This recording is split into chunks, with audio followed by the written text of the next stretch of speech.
Hello, welcome everyone to my YouTube channel Escape Learning. आज आम class 10 भौतिक विज्ञान रो फर्स्ट चैप्टर पढ़ा। तार नाम हूँ रासायनिक प्रतिक्रिया और समीकरण केमिकल रिएक्शन एंड इक्वेशन। तो सेटा पढ़ा पूर्व फास्ट आम गोटे जिनिस पढ़ा सेटा हूँ परिवर्तन मा चेंज।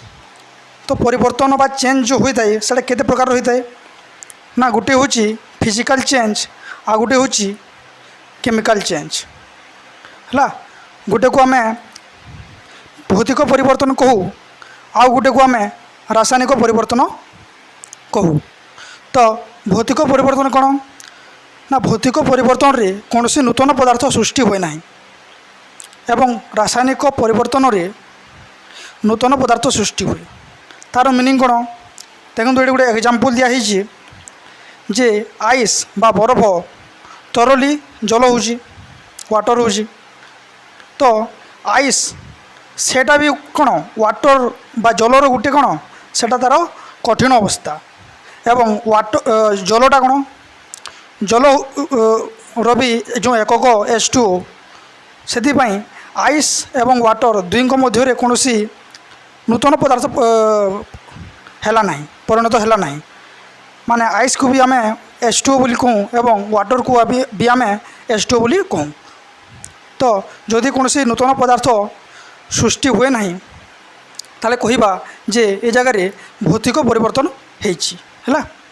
तापरे रासायनिक परिवर्तन जमती क्षीर दही रे परिणत होगा। देखंतु जदि क्षीर दही रे परिणत होउछि तो कौन क्षीर गोटे भिन्न पदार्थ एवं दही गोटे भिन्न पदार्थ। आम दही को अन्य हिसाब से व्यवहार करता एवं क्षीर को मध्य अन्य हिसाब से आम व्यवहार करता। तो से जगह जो परिवर्तन है सेटा कौन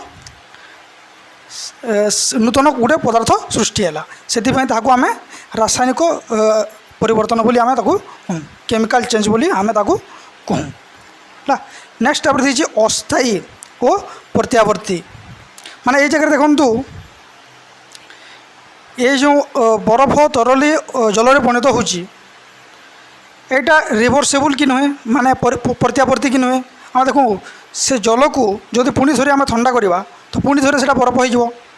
तो ये जगह कौन हो आम बरफ को जल परिणत करला परे आम जल को पुणी थोड़े आम बरफ परिणत कर। तो से सेटा गोटे प्रत्यावर्ती बा रिवर्सेबल। आ भौतिक परिवर्तन बा फिजिकल चेंज रे कौन प्रत्यावर्ती गुण देखा मिले। किंतु आम जदि रासायनिक परिवर्तन कथा देखा ताले देखु जिते बेले क्षीर दही रे परिणत होउछि पुणी थोड़े आम दही रु क्षीर पाई परिबा नहीं। माने जिते बेले क्षीर दही रे परिणत हो माने आउ से केबे भी क्षीर हो पार ना। से हूँ अप्रत्यावर्ती बा नॉन रिवर्सेबल। रिवर्सेबल कहले कौन जो जिनिस पुणी थोड़े ता पूर्व अवस्था को फेरी आसो। जमती बरफ तरली जल है जल पुणी थोड़े आम ठंडा कर कौन हम बरफ परिणत हो पार। किंतु केमिकल चेंज रासायनिक परिवर्तन कौन हुए जो क्षीर दही रे परिणत है दही को पुणी थोड़े आम क्षीर कर। यहाँ हूँ भौतिक परिवर्तन एवं रासायनिक परिवर्तन मध्य पार्थक्य। आउ किसी उदाहरण दीजिए रासायनिक परिवर्तन रो लुहारे कलंकी लगे सेटा भी गोटे कौन रासायनिक परिवर्तन। तापर दीजिए महम जलिबा। देखु महम जली जली जिते बेले सरी जाए कौन पुणी थोड़े आम से मोमबती पाइपर नहीं, खाली से थ्रेड बा से सूताटा रही जाए पुणी थोड़े आम मोम पाइपर ना। से हूँ कौन रासायनिक परिवर्तन। तो भौतिक परिवर्तन रासायनिक परिवर्तन भितर तफात कौन ना, भौतिक परिवर्तन रे कौन सी नुआ पदार्थ सृष्टि हुए ना किंतु रासायनिक परिवर्तन एक नुआ पदार्थ सृष्टि हुए। आउ भौतिक परिवर्तन सेटा अस्थायी और प्रत्यावर्ती माने से टेम्पोरारी थाए एवं कौन प्रत्यावर्ती मान रिवर्सेबल। जमता बरफ को आम पानी परिणत कला पानी को पूरी थोड़े आम बरफ परिणत कर। तो से अस्थायी एवं प्रत्यावर्ती किंतु रासायनिक परिवर्तन जिते हुए जमती कि क्षीर दही रे परिणत है तो दही को पुणी थे आम क्षीर परिणत कर तो सेटा हूँ स्थायी एवं अप्रत्यावर्ती। तो आम बुझीगला एवं आम नेक्स्ट कौन पढ़ा रासायनिक प्रतिक्रिया बा केमिकल रिएक्शन। तो रासायनिक प्रतिक्रिया बा केमिकल रिएक्शन कहले कौन ना रासायनिक परिवर्तन रासायनिक प्रतिक्रिया जो हुए होता है। देखु जिते बेले रासायनिक परिवर्तन जो होची तो सेटा किसी गोटे कारण पर हो तो तार कारण कौन तार कारण हूँ रासायनिक प्रतिक्रिया माने जिते बेले रासायनिक प्रतिक्रिया हुए सेते बेले रासायनिक परिवर्तन घटे थाए।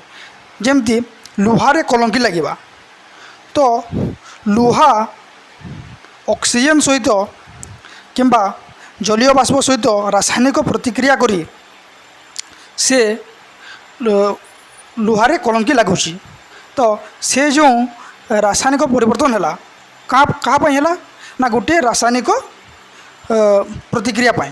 तो रासायनिक प्रतिक्रिया जो रासायनिक परिवर्तन घटी थाए।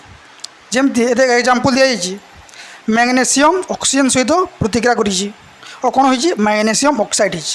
देखो आम जिते बेले मैग्नेशियम पात को जलैवा ऑक्सीजन प्रेजेंस रे ये जगह जो ऑक्सीजन सहित प्रतिक्रिया तार मीनिंग हूँ जे मैग्नेशियम पात ऑक्सीजन रो उपस्थिति रे ताको आम जो जलैवा है तो से कौन बाहर ना मैग्नेशियम ऑक्साइड बाहर है। तो यहीटा भी गोटे कौन रासायनिक प्रतिक्रिया। ओके और रासायनिक प्रतिक्रिया जिते हुए कौन हुए ना गोटे पदार्थ उत्पन्न हुए और सही पदार्थटा कौन होता है ना अप्रत्यावर्ती और स्थायी होता है।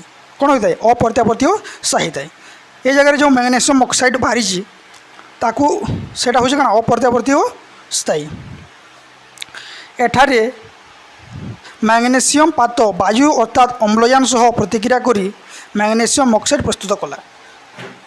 ये जगह कौन है ना मैग्नेशियम पात को आम जलैला द्वारा कौन है ना से वायु सहित एवं वायुर संस्पर्श आसी ताको आम जो जलैला से कौन है मैग्नेशियम ऑक्साइड प्रस्तुत कला।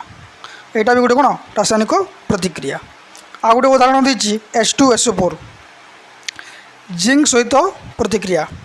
तो H2SO4 जिते बेले जिंक सहित प्रतिक्रिया करे कौन होता है ना ZnSO4 प्लस H2 उत्पन्न होता है। एठारे सल्फ्यूरिक एसिड माने सल्फ्यूरिक एसिड कहले कौन H2SO4 सल्फ्यूरिक एसिड जिंक सहित प्रतिक्रिया करी कौन हो ना जिंक सल्फेट एवं उद्यान गैस मान हाइड्रोजन गैस प्रस्तुत करुच्ची। तो यहीटा भी गोटे कौन रासायनिक प्रतिक्रिया। ये जगह सल्फ्यूरिक एसिड जिंक सहित प्रतिक्रिया करुच्ची एवं कौन जिंक सल्फेट और हाइड्रोजन गैस उत्पन्न करुच्ची। तो ये जो ये प्रकार रिएक्शन को आम कौन कही था ना यहाँ गोटे गोटे एग्जांपल रासायनिक प्रतिक्रियार। ओके एबे आमे पढ़िबा रासायनिक समीकरण। रासायनिक प्रतिक्रिया को क्षुद्र और संक्षिप्त रूप में लेखा जाई परिबो ताकू क्षुद्र और संक्षिप्त रूप में लिखिले रासायनिक समीकरण कह जाए। देखु आम जो रासायनिक समीकरण आम रासायनिक प्रतिक्रिया जो आम पढ़ला तो से रासायनिक प्रतिक्रिया को आम लंबा न लिखि आम प्रथम कौन लिखुला ना मैग्नेशियम पात वायु अर्थात अम्लजान सह प्रतिक्रिया करी मैग्नेशियम ऑक्साइड प्रस्तुत कला। आम यही लंबा वे न लिखि आम ताको सर्टकट वे संक्षिप्त रूप में लिखिपर और से संक्षिप्त रूप में लिखा प्रणाली को कौन कहुए रासायनिक समीकरण कहुए। ओके तो आ गोटे जिन हूँ प्रतिकारक क्या कहुए एवं उत्पादक क्या कहुए। ये जगह आम गोटे एग्जांपल जो नहीं मैग्नेशियम जिते बेले ऑक्सीजन सहित प्रतिक्रिया करुच्ची मैग्नेशियम ऑक्साइड प्रस्तुत करुच्ची। तो मैग्नेशियम और ऑक्सीजन ताकू आम प्रतिकारक कहवा एवं जो उत्पन्न है कौन उत्पन्न है MgO ताकू उत्पाद कहवा। तो लेफ्ट साइड रे प्रतिकारक लिखा जाए एवं एरो मार्क देकी राइट साइड रे उत्पाद लिखा जाए। उत्पाद माने जोटा उत्पन्न है आ प्रतिकारक कहले जो माने सही रिएक्शन रे सही रासायनिक प्रतिक्रिया रे जो माने भाग नौचंती ताकू आमे प्रतिकारक कहू एवं से माने रासायनिक प्रतिक्रिया कला परे जो पदार्थटी उत्पन्न होची ताकू आमे उत्पाद बोली आमे कहू। तापरे नेक्स्ट आमे पढ़िबा वस्तुत्व संरक्षण नियम बा law of conservation of mass. तो वस्तुत्व संरक्षण नियम कौन एटा बहुत इंपोर्टेंट टॉपिक। तो वस्तुत्व संरक्षण नियम कहले कौन रासायनिक प्रतिक्रिया रे वस्तुर सृष्टि नहीं कि विनाश नहीं। माने जेते बेले गोटे रासायनिक प्रतिक्रिया हुए से जगह जो वस्तु माने भाग नियंती मा जो प्रतिकारक से माने जेते उत्पाद रे परिणत होती तांकर वस्तुत्व रे तांकर मास रे किछि परिवर्तन हुए नहीं। अर्थात प्रतिकारकर वस्तुत्व एवं उत्पादर वस्तुत्व समान। माने जो माने सेठी भाग नहीं थे जो प्रतिकारक माने सेमानकर वस्तुत्व एवं जो उत्पन्न हेब पदार्थ उत्पाद ताहार वस्तुत्व समान। अर्थात प्रतिकारक रे जो मौलिकर जेतोटी परमाणु अच्छी उत्पाद से मौलिकर से परमाणु रहिबो। देखंतु यार मीनिंग कोन बुझिबा। देखंतु ये जगह दिया मैग्नेशियम आउ O2 दिया आउ ये जगह MgO। देखंतु ये जगह मैग्नेशियम गोटे अच्छी ए साइड मैग्नेशियम गोटे अच्छी ए साइड कौन मैग्नेशियम गोटे अच्छी किंतु ये जगह देखो ऑक्सीजन दुईटा अच्छी किंतु ये जगह ऑक्सीजन गोटे अच्छी। किंतु वस्तुत्व संरक्षण नियम कहूँ जे प्रतिकारक जेतु तार वस्तुत्व जेते थी उत्पाद तार वस्तुत्व समान रहिबो। वस्तुत्व रे किसी परिवर्तन हेबो नाही बोली कहि। माने ए जरे जेहेतु ऑक्सीजन दुईटी अच्छी ए साइड रे मध्य ऑक्सीजन दुईटी रहिबा दरकार तो से आम ताकू ए हिसाब से जो लिखा तो सेटा भूल हो वस्तुत्व संरक्षण नियम अनुजाई। तो आम ताकू केमती लिखा देखो आम ए जगह जो Mg अच्छी से आम 2 मल्टीप्लाई करला आ ए जगह देखो आम MgO जो अच्छी से जगह 2 मल्टीप्लाई कला एवं कौन हम देखो ये जगह मैग्नेशियम एवं के 2 Mg अच्छी माने जगह मैग्नेशियम बर्तमान दुईटी ये देखो मैग्नेशियम ऑक्साइड ये जगह 2 मल्टीप्लाई आम करूँ। तो ये जगह मैग्नेशियम के अच्छी देखो 2 Mg अच्छी माने मैग्नेशियम दुईटी अच्छी। ये जगह ऑक्सीजन ए साइड ऑक्सीजन के अच्छी दुईटी अच्छी एवं ये साइड के अच्छी ऑक्सीजन दुईटी अच्छी है। तो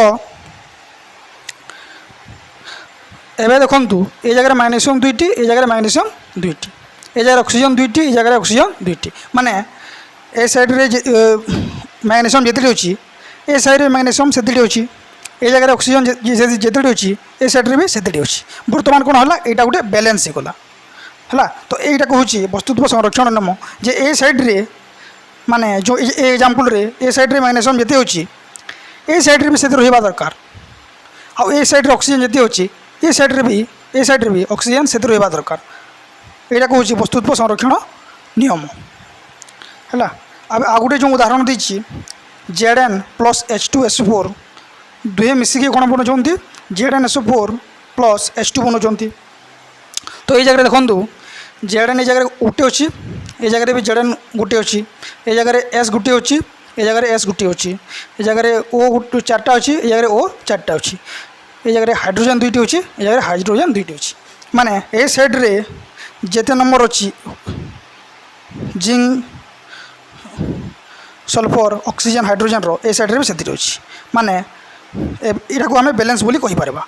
तो वस्तुत्व संरक्षण नियम कहूँ माने ए साइड रे तार वस्तुत्व जेते थिबो ए साइड रे भी थिबा दरकार सेटा कहूँ वस्तुत्व संरक्षण नियम। से लिखाई रासायनिक प्रतिक्रिया रे वस्तुत्वर सृष्टि नहीं कि विनाश नहीं। तो यहाँ आमर वस्तुत्व संरक्षण नियम सरला। एबे आमे कोन पढ़िबा एबे आमे पढ़िबा असमतुल समीकरण को समतुल करबा प्रणाली। ओके असमतुल समीकरण अच्छी और ताको आमे समतुल केमती करबा।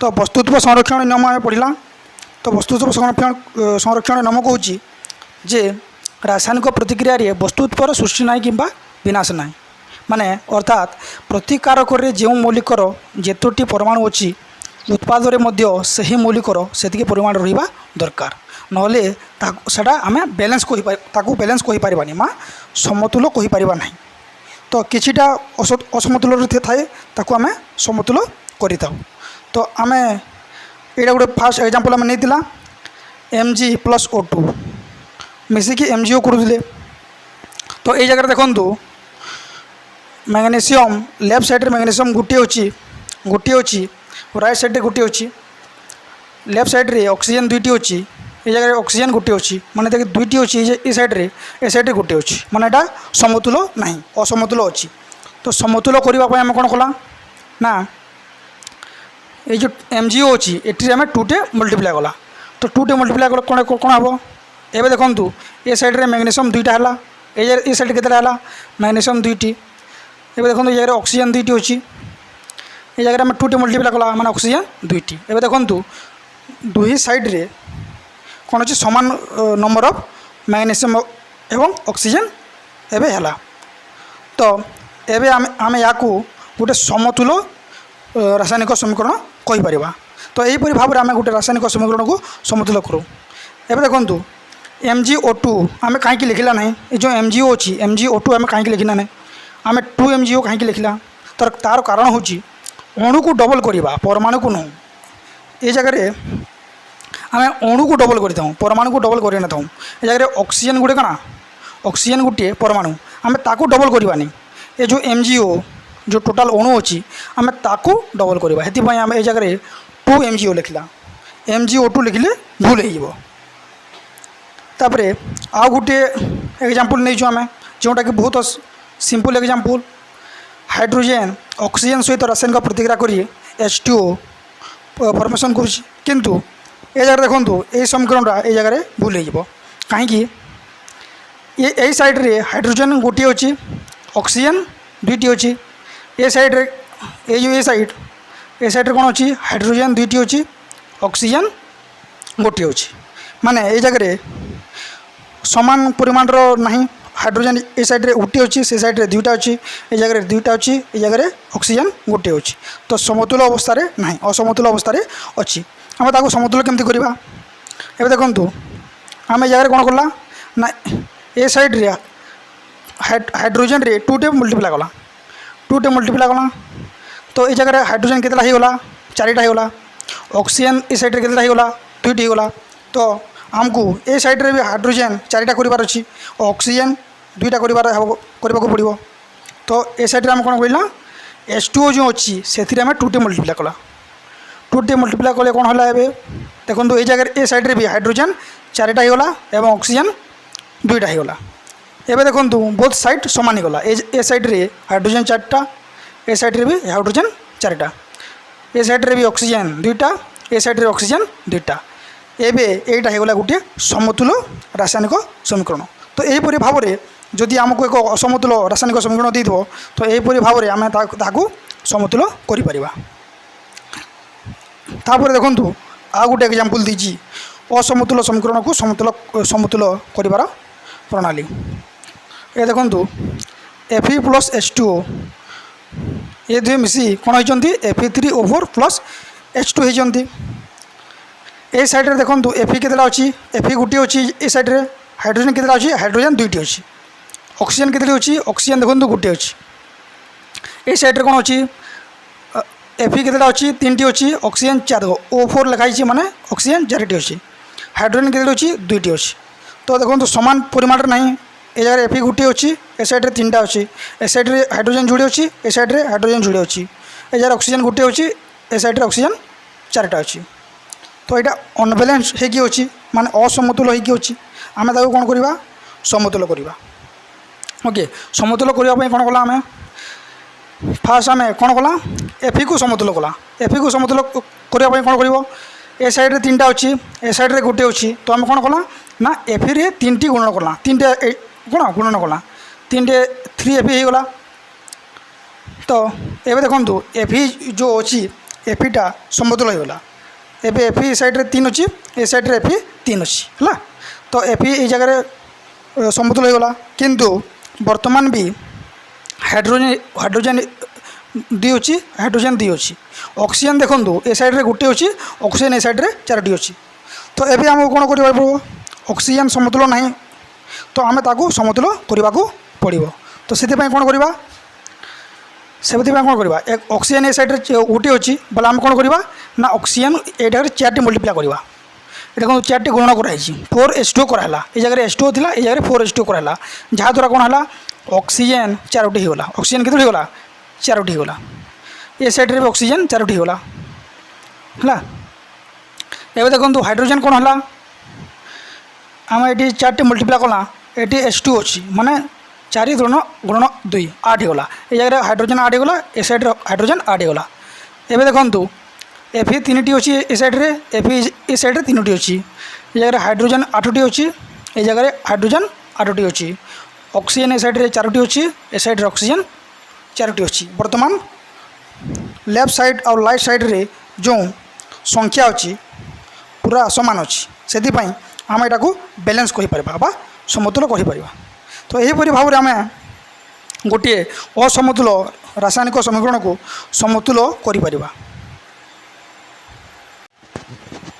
एबे आम पढ़ा भौतिक अवस्था प्रतिकर सूचना। देखु जो प्रतिकारक जो थाए से किसी किसी गोटे भौतिक अवस्था थे तांकर कठिन हो पारा तरल गैसीय जलीय द्रवण अन्य अवस्था से था। तो जब कठिन अवस्था अच्छी तो आम कौन करवा केमती डिनोट करवा एस रे डिनोट कराए एस द्वारा सूचित कराए जदि कठिन अवस्था अच्छी ताकू इंग्लीश रे सॉलिड कहुए से एस रे डिनोट कराए। तापर जो तरल अवस्था अच्छी तो आम केमती डिनोट करवा केमती सूचित करवा लिक्विड एल रे डिनोट कराए एल रे डिनोट कराए ताकू इंग्लीश रे लिक्विड कहुए। जदि गैसीय अवस्था अच्छी तो आम जी रे डिनोट करवा ताकू इंग्राजी रे गैसीय स्टेट बोली कहुए। जलीय द्रवण रे जदि अच्छी तो आम कौन करवा ताकू एक्यू रे डिनोट करवा ताकू आक्वास सॉल्यूशन बोली कहुए। तो से आम ताकू एक्यू रे डिनोट करवा।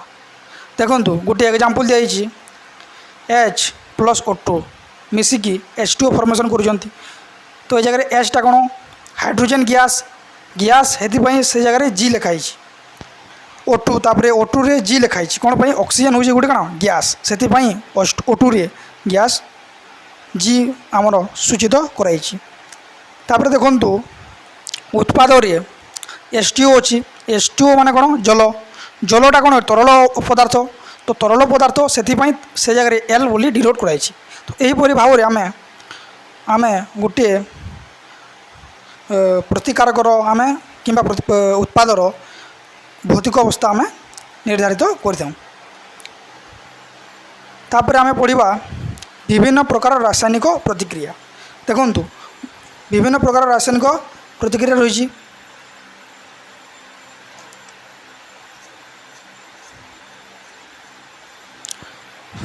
फास्ट कौन है फास्ट है संश्लेषण प्रतिक्रिया संश्लेषण प्रतिक्रिया बा कॉम्बिनेशन रिएक्शन। तापर कौन अच्छी तापर अच्छी विघटन प्रतिक्रिया बा डिकम्पोजिशन रिएक्शन। तापर कौन अच्छी विस्थापन प्रतिक्रिया बा डिस्प्लेसमेंट रिएक्शन।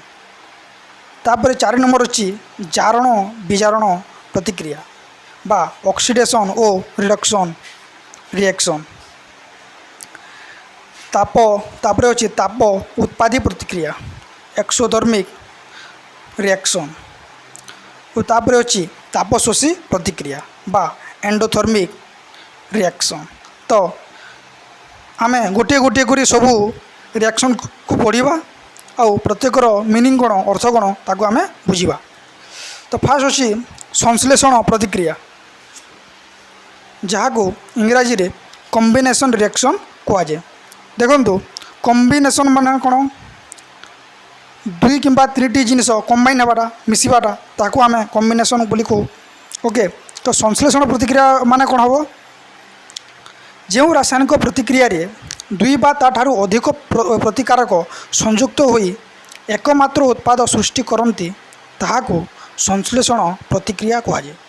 देखंतु ये जगह मु गोटे एग्जांपल देछि ए प्लस बी मिसिकी सी होजंती माने दुईटी प्रतिकारक गोटे प्रतिकारक को आम ए मानिचु आ गोटे को आम बी मानिचु दुहे मिसिकी कंबाइन होगी सी होजी से आम या संश्लेषण प्रतिक्रिया बा कॉम्बिनेशन रिएक्शन माने दुई किंबा तीन प्रतिकारक मिसिकी कंबाइन होगी जदि गोटे प्रतिकारक फॉर्मेशन करुचंती बाहर करुचंती तो ताहाको आम कौन करवा संश्लेषण प्रतिक्रिया बोली कहवा है। ये जगह किसी एग्जांपल दीजिए देखंतु हाइड्रोजन गोटे प्रतिकारक एवं ऑक्सीजन गोटे प्रतिकारक दुहे मिसिकी कौन करुचंती रासायनिक प्रतिक्रिया करी आम H2O बा जल प्रस्तुत करुचंती। तो हाइड्रोजन एवं ऑक्सीजन दुहे मिसिकी जल प्रस्तुत करुचंती। तो दुईटा ये जगह प्रतिकारक मिसिकी बा कंबाइन होगी गोटे उत्पाद प्रस्तुत करुच्ची से या आम कॉम्बिनेशन रिएक्शन बा संश्लेषण प्रतिक्रिया बोली आम या करुचु। तापर आ गोटे एग्जांपल दीजिए Mg+2 जो आम पढ़ला आगु जे मैग्नेशियम ऑक्सीजन मिसिकी आम कौन कर मैग्नेशियम ऑक्साइड फॉर्मेशन करुँच। तो दुई जन मिसिकी गोटे उत्पाद प्रस्तुत करुँच से आम कॉम्बिनेशन रिएक्शन बा संश्लेषण प्रतिक्रिया बोली आम ताकू कहवा।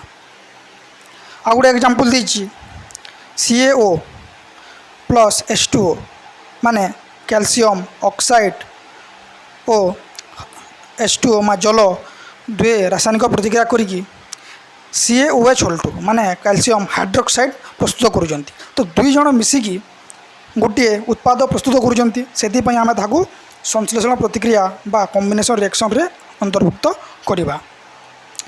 नेक्स्ट आमर जो अच्छी ताप उत्पादी प्रतिक्रिया ताप उत्पादी कौन ना एक्सोथर्मिक रिएक्शन ताकू इंग्लिश रे कहुए।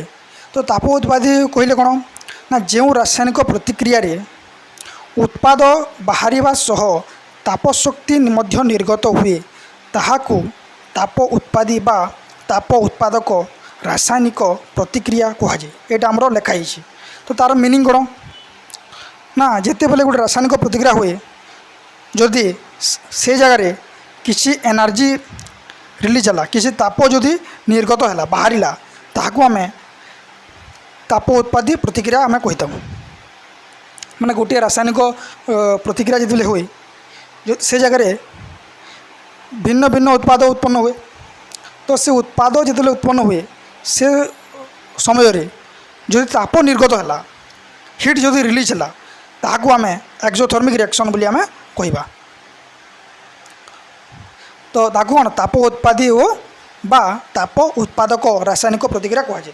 तो ये जगह गोटे एग्जांपल दीजिए गोटे उदाहरण दीजिए कौन दीजिए C6H12O6 ऑक्सीजन सहित रासायनिक प्रतिक्रिया करी कौन फॉर्मेशन करुच्ची ना कार्बन डाइऑक्साइड CO2 फॉर्मेशन करुच्ची आउ जल H2O फॉर्मेशन करुच्ची एवं एनर्जी रिलीज होची। देखो ये जगह एनर्जी रिलीज होची से जेहेतु एनर्जी रिलीज किसी गोटे ताप बाहर तो से आम या ताप उत्पादी प्रतिक्रिया बोली कहूँ।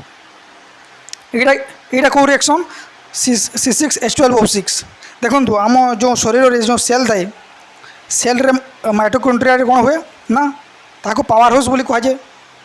माइटोकॉन्ड्रिया को से कौन कहे आम बॉडी को एनर्जी प्रोवाइड करे।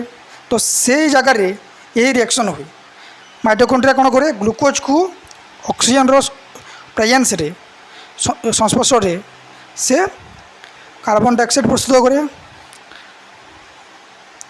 हाइड्रोजन जल प्रस्तुत करे एवं एनर्जी प्रस्तुत करे। तो जो माइटोकॉन्ड्रिया जो शक्ति उत्पन्न करे बा एनर्जी उत्पन्न करे ताहाको ही कौन ताप उत्पादी प्रतिक्रिया कहुए। से किसी गोटे एनर्जी बा ताप उत्पन्न करुँची से ही ताकू कौन ताप उत्पादी प्रतिक्रिया ताकू कहुए जो प्रतिक्रिया से जगह हुए। आउ ये रिएक्शनटा से माइटोकॉन्ड्रिया रे होता है। सेल रो जगह रिएक्शन हुए साइटोप्लाज्म जोटा तुम विज्ञान बही पढ़ी थी सेल रो साइटोप्लाज्म माइटोकॉन्ड्रिया रे ये रिएक्शन होता है। ଏବେ ଆମେ ପଢ଼ିବା विघटन प्रतिक्रिया बा जहाँ इंग्राजी रे डिकम्पोजिशन रिएक्शन बोली कहुए। तो तार संज्ञा गुण जो रासायनिक प्रतिक्रिया रे गोटे मात्र प्रतिकारक विघटित होई एकाधिक उत्पाद सृष्टि हुए ताहाकू विघटन प्रतिक्रिया कहुए।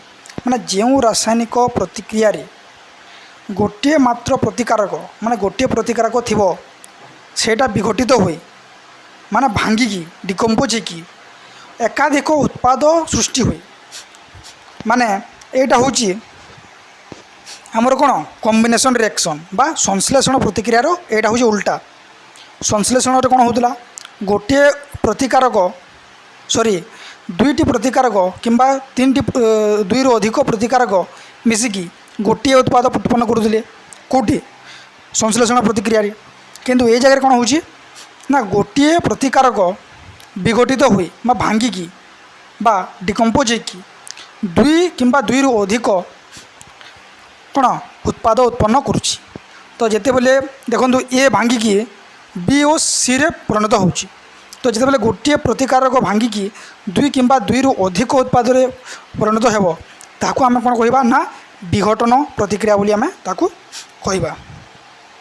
तो ये जगह किसी उदाहरण देछि देखो CaCO3 है कैल्शियम कार्बोनेट बोली ताकू कहुए। तो कैल्शियम कार्बोनेट जिते बेले आम ताकू ताप दूचु हिट दूचु से कौन हो ना कैल्शियम ऑक्साइड एवं CO2 रे कौन हो भांगुची है। तो ये जगह देखो गोटे प्रतिकारक CaCO4 सॉरी CaCO3 गोटे प्रतिकारक सी भांगिकी CaO एवं CO2 रे परिणत होची। तो जिते बेले गोटे प्रतिकारक भांगिकी कि डिकम्पोज होगी CaO Ca2 रे कन्वर्ट होची परिणत होची आम से प्रकार समीकरण को आम रिएक्शन को डिकम्पोजिशन रिएक्शन बा विघटन प्रतिक्रिया बोली आम ताको कहू। आ गोटे उदाहरण देछि AgCl या को सिल्वर क्लोराइड बोली कहुए। तो सिल्वर क्लोराइड कौन होची सूर्यालोक सहित रासायनिक प्रतिक्रिया करुच्ची माने सिल्वर क्लोराइड को आमे जदि खरारे रखिबा माने सूर्य किरण रे रखिबा तो से सूर्यालोक सहित रासायनिक प्रतिक्रिया करी कौन हेबो ना से दुई भाग रे डिवाइड हो डिकम्पोज हो माने Ag अलग हो एवं क्लोरीन अलग हो है। तो ये जगह गोटे प्रतिकारक दुई पार्ट रे डिवाइड दुई भाग हो Ag एवं Cl2 रे दुई भाग ही होची। तो से आम विघटन प्रतिक्रिया बोली आम आपको कहवा। देखो विघटन प्रतिक्रिया बहुत प्रकार आम जो ताप देकी विघटन करुचु जगह ताप दिखाई एवं दुई भाग में डिवाइड कराई तो से तापीय विघटन बोली कहुए। ये जगह देखो AgCl को आम सूर्यालोक देचु। तो जिते बेले आम सूर्यालोक देचु माने आलोक देचु तो आम आलोक देखिए जिते बेले आम दुई भाग में डिवाइड करूँ ताको आम विघटन करूँ ताको आम आलोकीय विघटन बोली आम ताको कहूँ। ताप देले तापीय विघटन आलोक देले आलोकीय विघटन। देवे देखो विद्युत विद्युत देले विद्युतिक विघटन आम जलरू आम हाइड्रोजन गैस एवं ऑक्सीजन गैस केमती पाऊ ना जल को आम कौन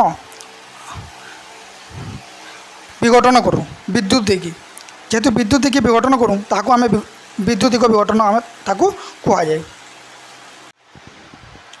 एबे आम पढ़िबा ताप शोषी प्रतिक्रिया बा एंडोथर्मिक रिएक्शन।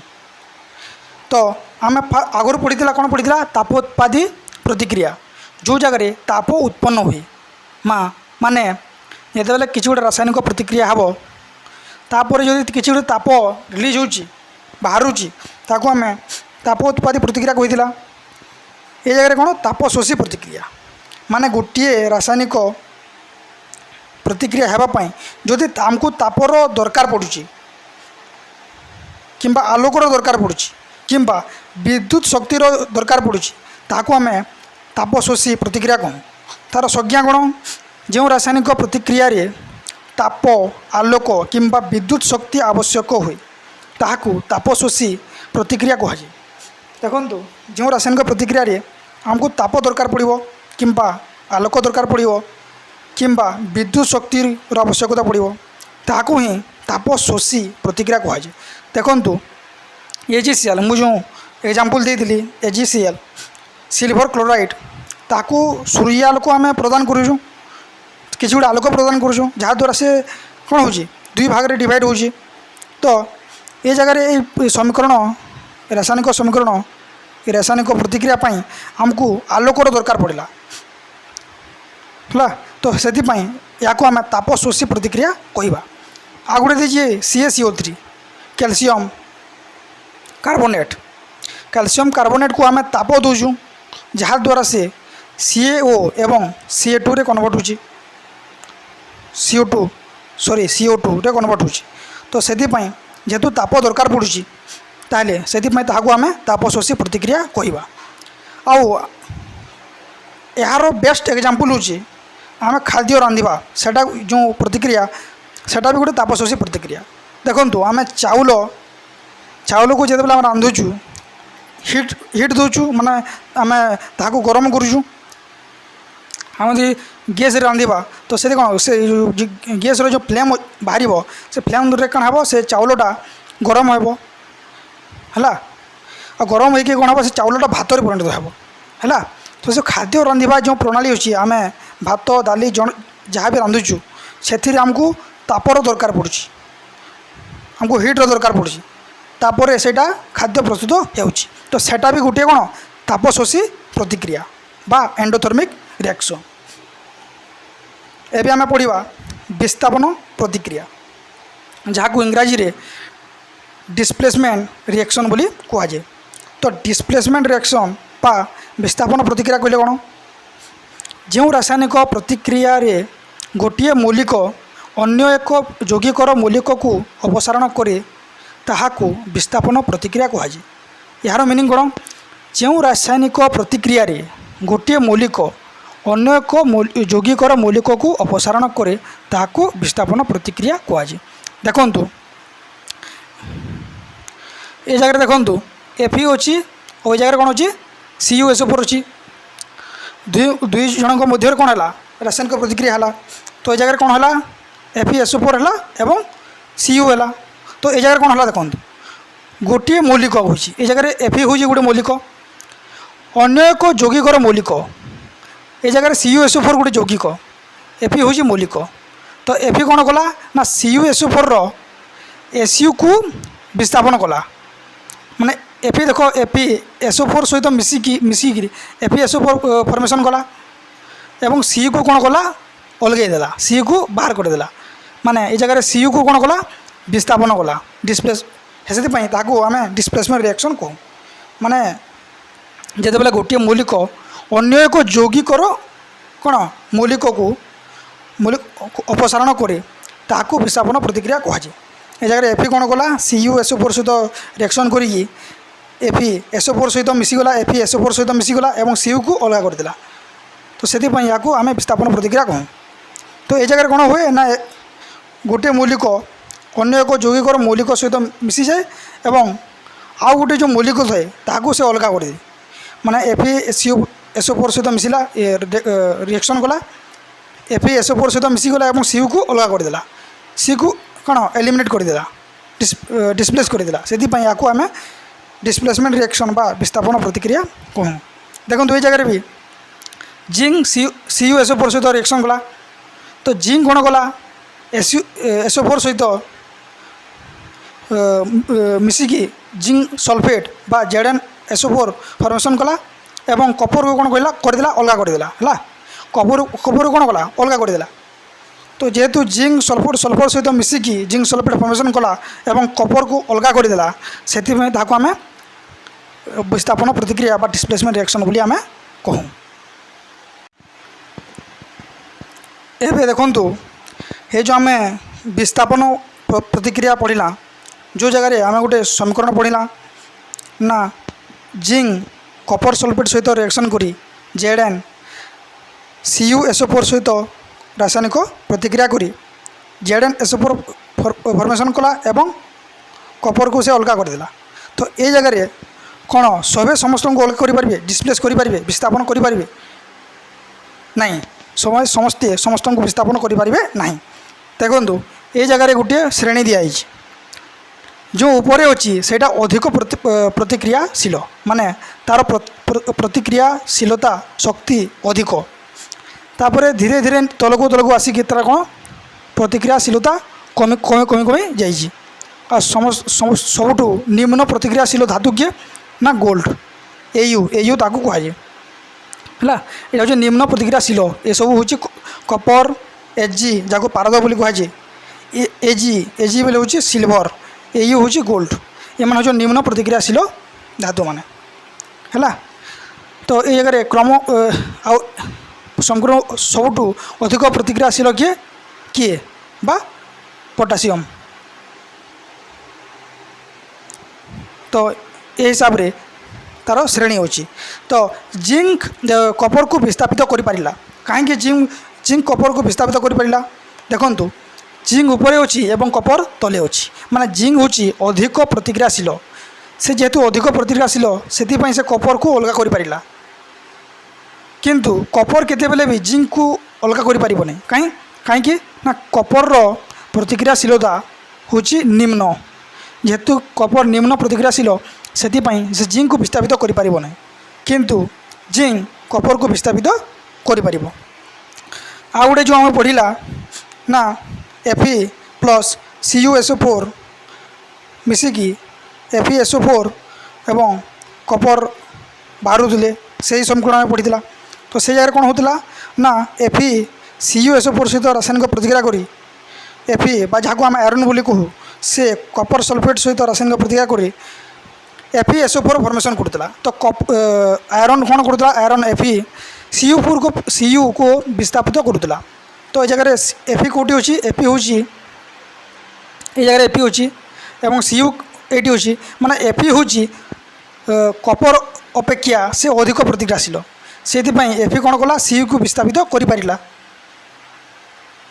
କିନ୍ତୁ କପର Feକୁ ବିସ୍ଥାପିତ କରିପାରିବ ନାହିଁ। କାହିଁକି? କପର ହେଉଛି ନିମ୍ନ ପ୍ରତିକ୍ରିୟାଶୀଳ ଧାତୁ, ସେଥିପାଇଁ ସେ Feକୁ ବିସ୍ଥାପିତ କରିପାରିବ ନାହିଁ, କିନ୍ତୁ Fe କପରକୁ ବିସ୍ଥାପିତ କରିପାରିଲା। ସେଥିପାଇଁ ଆମେ ଯେତେବେଳେ ବିସ୍ଥାପନ ପ୍ରତିକ୍ରିୟା, ଏବେ ଆମେ ପଢ଼ିବା ଦ୍ୱୈତ ବିସ୍ଥାପନ ପ୍ରତିକ୍ରିୟା বা ଡବଲ ଡିସପ୍ଲେସମେଣ୍ଟ ରିଆକ୍ସନ୍। ଏ ଜାଗାରେ କ'ଣ ହୁଏ? ତା'ର ସଂଜ୍ଞା ଦିଆଯାଇଛି। ଯେଉଁ ରାସାୟନିକ ପ୍ରତିକ୍ରିୟାରେ ଦୁଇଟି ଯୌଗିକ ମଧ୍ୟରେ ଆୟନର ବିନିମୟ ହୁଏ ତାହାକୁ ଦ୍ୱୈତ ବିସ୍ଥାପନ ପ୍ରତିକ୍ରିୟା କୁହାଯାଏ। ତ ଯେଉଁ ରାସାୟନିକ ପ୍ରତିକ୍ରିୟାରେ ଦୁଇ ଯୌଗିକ ମଧ୍ୟରେ ଆୟନର ବିନିମୟ ହୁଏ, ଦେଖନ୍ତୁ ଏ ଜାଗାରେ Na2SO4 ଦେଇଛି ଏବଂ BaCl2 ଦେଇଛି। ତ ଏ ଜାଗାରେ Na2ର ଆୟନ କ'ଣ ଅଛି? ପଜିଟିଭ୍ ଆୟନ ଅଛି।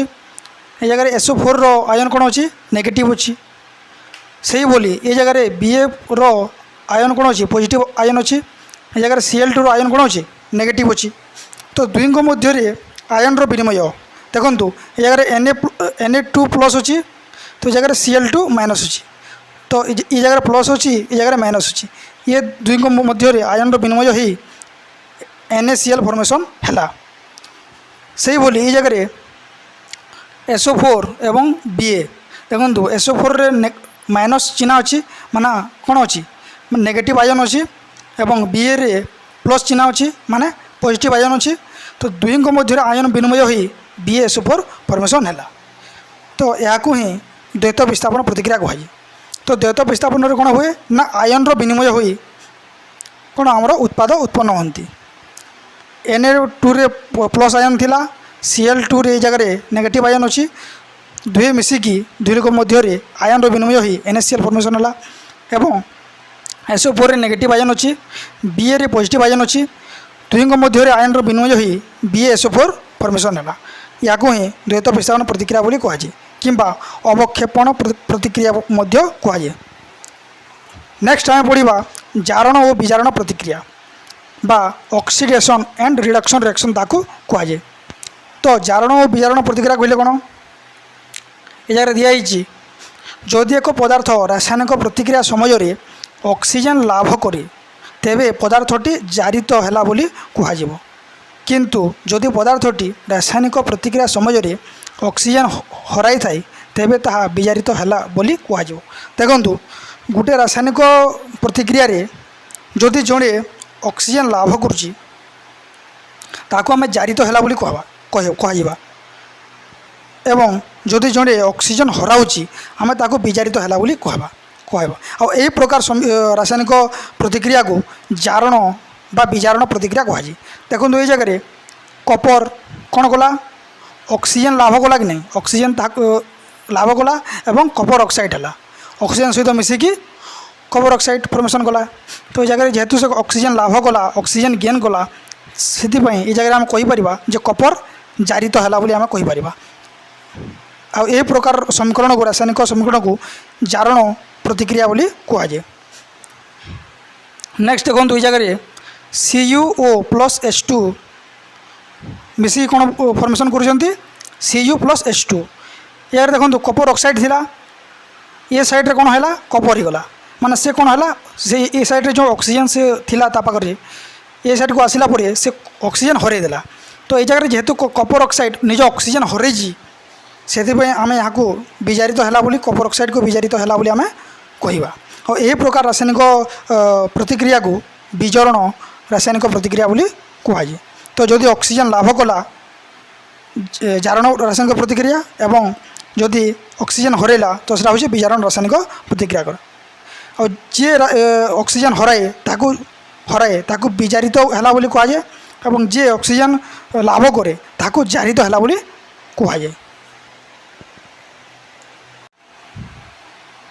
एबे आम पढ़ा देखु जारण विजारण प्रतिक्रिया माने ये जो समीकरण दीची CuO प्लस H2 दुहे मिसिकी Cu प्लस H2 फॉर्मेशन करुँच। मुझे जारण कहले ऑक्सीजन गेन करने को जारण कहुए और विजारण कहले ऑक्सीजन हरैवा को। देखो ये जगह CuO ऑक्सीजन थिला ता पाखरे ये साइड को जितने गला से ऑक्सीजन हरैला माने ये कौन है विजारित है या को आम विजारण रासायनिक प्रतिक्रिया बोली कहूँ। सही बोली ये जगह हाइड्रोजन पाखरे ऑक्सीजन नथिला किंतु ये सेट को गला परे से कौन है ऑक्सीजन लाभ कला जेहेतु से ऑक्सीजन लाभ कला ताको आम कहवा जारण रासायनिक प्रतिक्रिया। तो ये जगह गोटे समीकरण में गोटे रासायनिक प्रतिक्रिया रे जारण भी होची एवं विजारण भी होची। तो जो रासायनिक प्रतिक्रिया रे उभय जारण और विजारण होता है ताकू जारण विजारण रासायनिक प्रतिक्रिया कहुए। ये जगह जारण भी होची और विजारण भी होची से जारण विजारण रासायनिक प्रतिक्रिया बोली कहुए। आउ गोटे उदाहरण दीजिए जिंक ऑक्साइड कपर सहित रासायनिक प्रतिक्रिया ZnO सी सहित रासायनिक प्रतिक्रिया करी zinc plus carbon monoxide formation करी। तो ये जगह देखु जिंक ऑक्साइड पाखरे ऑक्सीजन थिला ए साइड को जितने गला से ऑक्सीजन हरे गला से ऑक्सीजन कौन हरई देला ओके। तो से कौन है विजारित है तो ताको आम विजारण रासायनिक प्रतिक्रिया कहवा। से बोली ये जगह कपर सॉरी कार्बन जो अच्छी कार्बन पाखरे ऑक्सीजन नथिला ये साइड को जितने गला से ऑक्सीजन लाभ कला। तो ये जगह आम कहीपर से कौन है जारण है ऑक्सीजन जेहेतु लाभ कला से आम कहवा से जारित है तो ताको जारण रासायनिक प्रतिक्रिया कहुए और या कौन कहुए विजारण रासायनिक प्रतिक्रिया कहुए। तो देखो ये गोटे रासायनिक प्रतिक्रिया रे जारण भी होची एवं विजारण भी होची से एटा होची जारण विजारण रासायनिक प्रतिक्रिया। देखो जारक होउची जे अन्य को जारित करी निजे विजारित हुए। तो ये जगह जारक ये जो समीकरण ये जगह जारक किए हे मान जारक कौन निजे निजे विजारित हुई अन्य को जारित जे करे। देखो ये जगह जिंक ऑक्साइड निजे विजारित हो गला मैं ऑक्सीजन हरई देला एवं कौन कला अन्य को जारण कला माने कार्बन को ऑक्सीजन दे देला मैंने निजे विजारित है एवं अन्य को से जारित कला से जिंक होउची जारक। से बोली विजारक किए हे विजारक हो कार्बन कार्बन कौन कला कार्बन निजे ऑक्सीजन लाभ कला माने निजे जारित है एवं अन्य को विजारित कला माने जिंक ऑक्साइड को कौन कला विजारित कला। तो से ये जगह कार्बन हो विजारक एवं जिंक हो जारक। नेक्स्ट आम पढ़ा संख्यारण। संख्यारण कहले कौन ताको इंग्लीश रे कोरोजन बोली कहुए। देखु धातु ताहाकू घेरी रही उपादान जलीय बाष्प अम्ल इत्यादि सहित रासायनिक प्रतिक्रिया करी धीरे धीरे क्षय होता है। यह संख्यारण बा कोरोजन कहुए। देखो संख्यारण कहले कौन तार बेस्ट एग्जांपल हूँ लुहारे कलंकी लगे। देखो लुहा कौन कै तार चतुष्पार्श्वर थिबा जलीय बाष्प ऑक्सीजन सहित रासायनिक प्रतिक्रिया करी कौन हुए ना लुहारे कलंकी लगी थाए। से लुहारे कलंकी जो लगी थाए से प्रक्रिया को कौन कहुए संख्या ताको संख्यारण बोली कहुए बा कोरोजन बोली कहुए। देखो लुहारे कलंकी लगे एफी बा आयरन आयरन कौन कला ऑक्सीजन सहित रासायनिक प्रतिक्रिया कला H2O बा जल जलीय बाष्प सहित रासायनिक प्रतिक्रिया कला एवं FeOH होल 3 फॉर्मेशन कला। तो ये जगह कौन है ना लुहा ये दुई सहित रासायनिक प्रतिक्रिया करी कौन है से लुहार रे कलंकी लगे। तो आउ धीरे धीरे कौन है लुहा धीरे धीरे क्षय होगला। तो ताकू ही कौन कहुए संख्यारण बोली कहुए। तो केवल लुहारे नुहे कपर रे भी संख्यारण हुए बा कोरोजन हुए। ये जगह दिखाई कपर उपर सबुज रंगर एक अस्तरण सृष्टि होवाटा माने कपर जिते बेले ऑक्सीजन सहित रासायनिक प्रतिक्रिया करे कपर रासायनिक ऑक्सीजन सहित रासायनिक प्रतिक्रिया करे है कपर को आम जो बाहर रखा से ऑक्सीजन सहित रासायनिक प्रतिक्रिया करवा स्टार्ट करब एवं कौन करे ना Cu2O फॉर्मेशन करे। ओके तो ये Cu2O यहाँ गोटे सबुज रंगर आस्तरण है आउ से Cu ऑक्सीजन सहित रासायनिक प्रतिक्रिया करी धीरे धीरे क्षय होता है। कपर कौन धीरे धीरे क्षय हुए आ से क्षय होगा ही कौन कहुए संख्यारण बा कोरोजन बोली कहुए। तो लुहारे कलंकी लगे कि कपर सबुज रंग परिणत होगा ये सब गोटे गोटे संख्यारण उदाहरण। तापर संख्यारण प्रतिकार संख्यारण प्रतिकार कौन ना रंग तेल लगाइबा। देखो लुहारे कलंकी लगापी लुहारे रंग लगाए आमर जो मोटरसाइकल बाइक ये सब अच्छी कार अच्छी से भी लुहार यूज होता है किंतु से कलंकी लगी न थाए कौन पाई ना ता उपरे रंग प्रलेपन करा जाए रंग लगा जाए। रंग लगेवा द्वारा कौन हुए ना से लुहाटा से आयरनटा वायुर संस्पर्श में आसीपारि ना जलर संस्पर्श में आसीपारि ना जहाद्वारा तार संख्यारण हुए ना तार कोरोजन हुए ना। जदि लुहा किंबा आयरन सेटा जिते बेले जल किंबा वायुर संस्पर्श में आसिले से संख्यारण हुए कोरोजन हुए किंतु रंग लगाइले कौन हुए ना से रंगटा लुहा को वायु एवं जल रो कौन करे ना ताकू पंचाए जहाद्वारा सेटा संख्यारण हुए ना। तो रंग लगाइबा द्वारा संख्यारण कौन कम होता है एवं तेल लगेले भी ग्रीजिंग जो करा जाए ग्रीजिंग करने द्वारा मध्य कौन संख्यारण कम होता है। तापर जिंक लेपन भी करा जाए लुहारे जिंक लेपन करने द्वारा भी कौन हुए संख्यारण रु आम बंची जाऊँ। तापर आउ बहुत प्रकार अच्छी एनोडाइजिंग बा मिश्र धातु तैयारी द्वारा देखो आयरन को बहुत धातु सहित मिसई अपन आयरन कपर आलुमिनियम सबको मिसई गोटे माने मिश्र धातु एमती बना जाए जहाद्वारा कौन हुए ना तार संख्यारण ह्रास पाए। तो यहाँ हूँ संख्यारण। एवं आम पढ़ा सढ़ा अवस्था बा रेनसीडिटी बोली ताको इंग्राजी रे कह जाए। तो सढ़ा अवस्था कहले कौन देखो आम जो खाद्य बाहर रखीद तो कौन हुए सेटा 5 घंटा 10 घंटा पर से स्मेल आसे बास्ना आसे एवं सेटा खाई हुए ना क्षय हो जाए खाद्य। तो तार कारण कौन तार कारण हूँ सढ़ा अवस्था पर एनसीडिटी। ये लिखाई बहुत दिन धरी रही जाइथिबा चर्बी और तेल संस्पर्श में आसी जारित हुए माने चर्बी जातीय खाद्य तेल जातीय खाद्य जिते बेले वायु सहित संस्पर्श में आसी तो सेटा कौन जारित हुए। जारितर मीनिंग बुझी ऑक्सीजन सहित प्रतिक्रिया करवाटा। तो से ऑक्सीजन सहित प्रतिक्रिया करेंगे जारित हेबे जहाद्वारा कौन हुए तांकर गंध और स्वाद बदली जाए माने किसी गुड़े स्मेल आसे आउ कौन स्वाद भी बिल्कुल बदली जाव टे खट्टा भलिया कौन स्वाद आसो तहिंरु रहणिया गंध बांधे रहणिया गंध माने बहुत समय धरी गोटे खाद्य जेतले रही जाए तो से गोटे गंध बाहर ताकू रहणिया गंध बोली कहुए तो ताकू ही कौन कहुए सढ़ा अवस्था जो पदार्थ जारण को निरोध करे ताकू प्रतिजारक कहुए देखंतु ये जो सढ़ा अवस्था जो होची सेटा कौन पाई होची ना खाद्य जिते बेले वायु रे ऑक्सीजन संस्पर्श आसिकी से जारित होची तो से कौन सेटा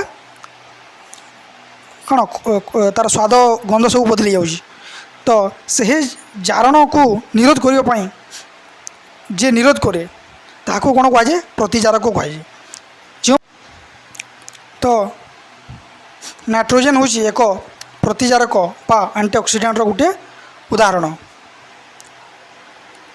तो खाद्य सामग्री साधारणतः प्रतिजारक को मिसाई सेगुड़ी को बहुत दिन पर्यंत संरक्षण कराए माने चिप्स पैकेट रे एंटीऑक्सीडेंट बा प्रतिजारक मिसाई जाए जमती से भितर कौन थाए नाइट्रोजेन गैस हूँ गोटे प्रतिजारक से कौन करे ना खाद्य को क्षय होगा रक्षा करे माने खाद्य जारित होगापी से रक्षा करे जेहेतु से खाद्य को जारित होगापी रक्षा करे से एक प्रतिजारक बोली कहुए जहाँद्वारा कौन हुए खाद्य पदार्थ जो पैकेट रे थाए सेटा बहुत दिन पर्यंत बिना क्षय हुए रही थाए खाद्य क्षय हुए ना नेक्स्ट टाइम पढ़ा सढ़ा अवस्थार प्रतिकार तो तार सॉल्यूशन कौन अच्छी सढ़ा अवस्थार वायुरोधी पात्र रे खाद्य पदार्थ रखिले जारण प्रक्रिया मंथर हुए देखो आम जो जार रे आम खाद्य रखिदूँ कौन पर रखिदूँ ना जार रखा द्वारा भीतर को